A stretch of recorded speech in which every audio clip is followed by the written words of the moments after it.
Kaiju number 8 episode 11 में आप सबका स्वागत है। पिछले एपिसोड में हमने देखा था काइजू नंबर 8 के साथ वाइस कैप्टन होसना का बहुत घमासान एक लड़ाई होता है।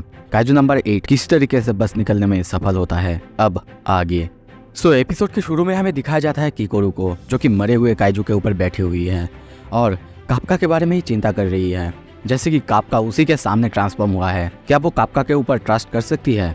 पर तभी पीछे से काप्का कहता है, हे मैं लौट आया हूँ। उसे देख के किकोरू खुश होती है।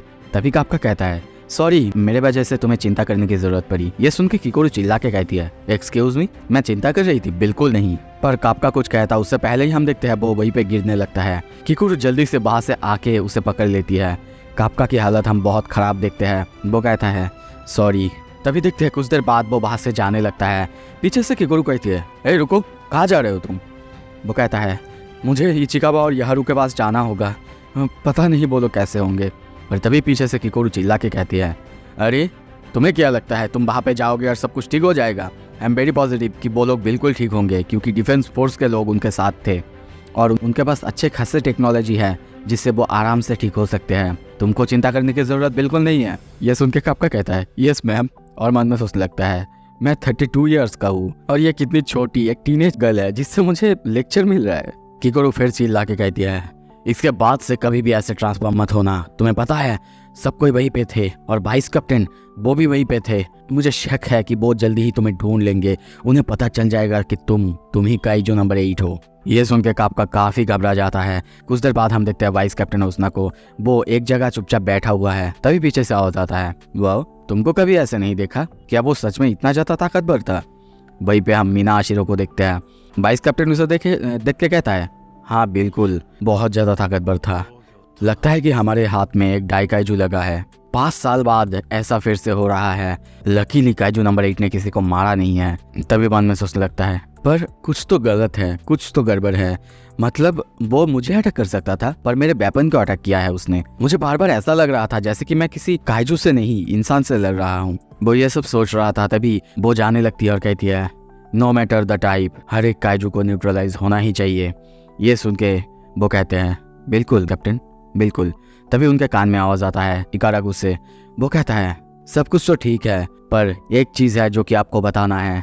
वो काइजू जब उन्होंने उसे देखा था वो ह्यूमन फॉर्म में था, तो ये बहुत गलत है। ये सुन के वाइस कैप्टन बहुत ज्यादा चौंके हुए हैं।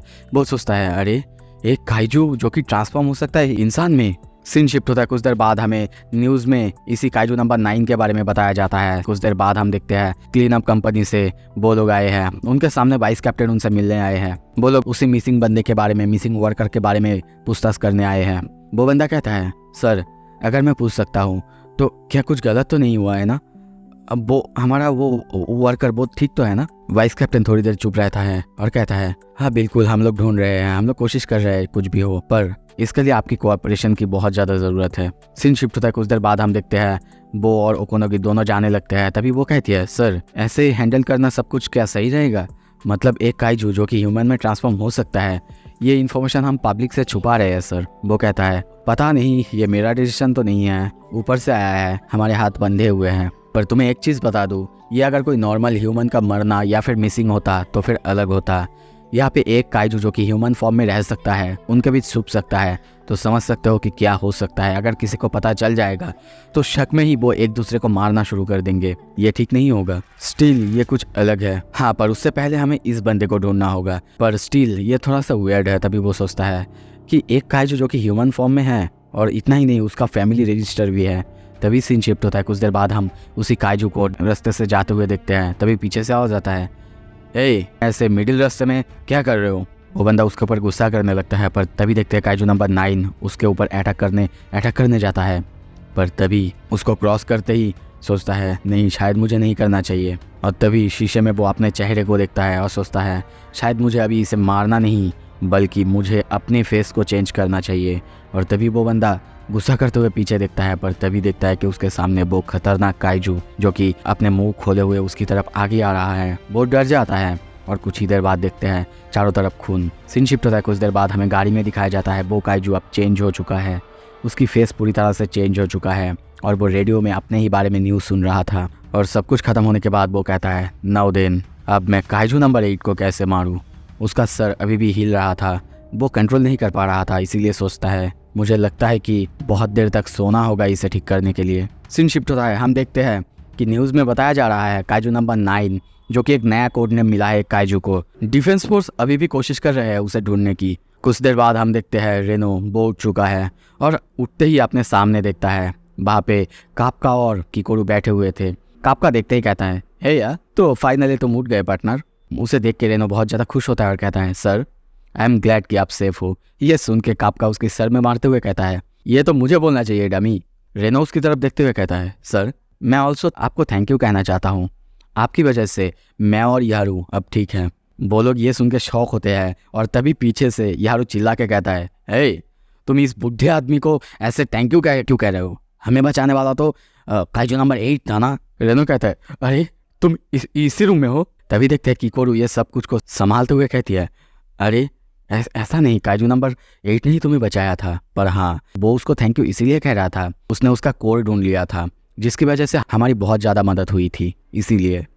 ये सुन के यारू मान भी जाता है और कहता है, ओह थैंक्स ओल्ड मैन। कुछ देर बाद यारू कहता है, स्टिल अभी भी मैं सोच रहा हूँ, पता नहीं काइजू नंबर 8 उसने हमें बचाया क्यों, पर जो भी हो पता है वो बहुत ज़्यादा स्ट्रांग था।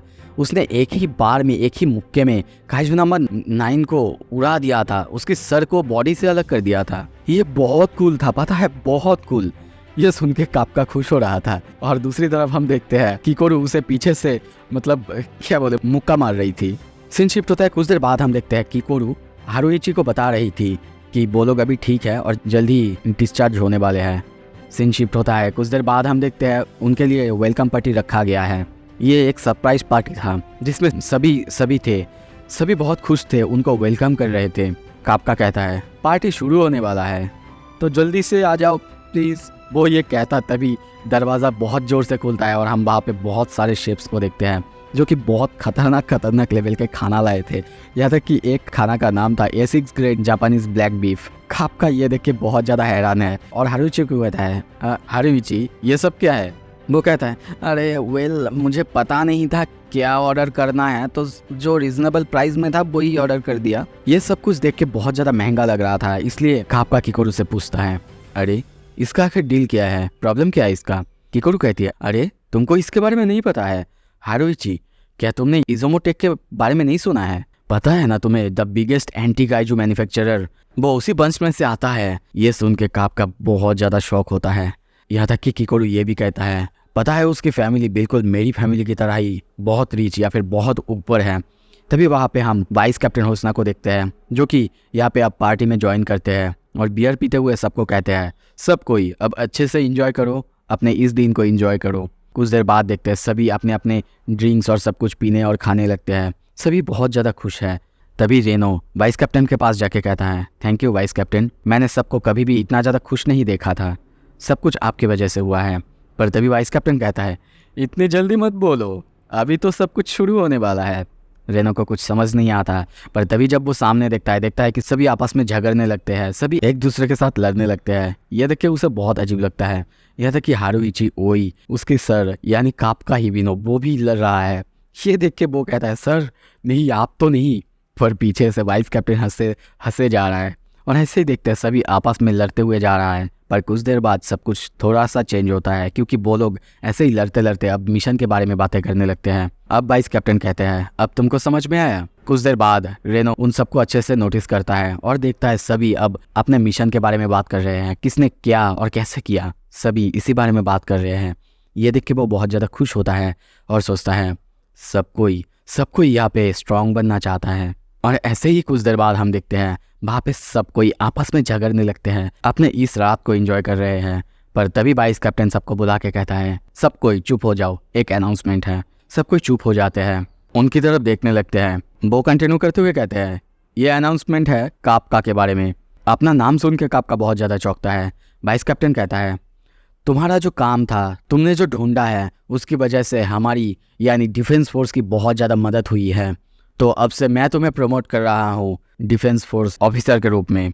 हाँ, अब ये जो डिसीजन है ये इनफॉर्मल है, मतलब यहाँ पे मैं बता रहा हूँ, पर जल्द ही फॉर्मली सब कुछ हो जाएगा। ये सुन के रेनो यारू सब कोई बहुत ज़्यादा हैरान होते हैं। किकोरू स्माइल करने लगती है।